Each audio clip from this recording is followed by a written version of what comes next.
Asim Vokshi është betuar përpara presidentit si antar i ri i gjykatës kushtetuese mëngjesin e kësaj së marte.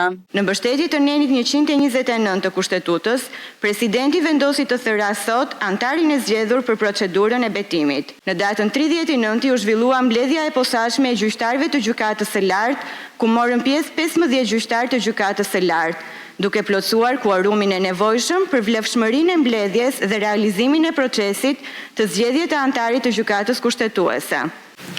Betohen. Vokshi zëvendëson në detyrë Holta Zaçajn, e cila mbante njëkohësisht edhe rolin e kryetares së gjykatës kushtetuese. Gjykata e lartë shpalli fitues Asim Vokshin për zëvendësimin e Zaçajt, por rezultati u kundërshtua nga kandidatja tjetër Naureda Allagami. Ajo pretendoi në gjykatën administrative dhe më pas në kushtetuese që një votë e shpallur e pavlefshme i takonte asaj, e rrjedhimisht e bënte atë gjyqtare kushtetuese, por kushtetuesja i arrëzoi kërkesën dhe pas kësaj presidenca caktoi datën e betimit të Asim Vokshit.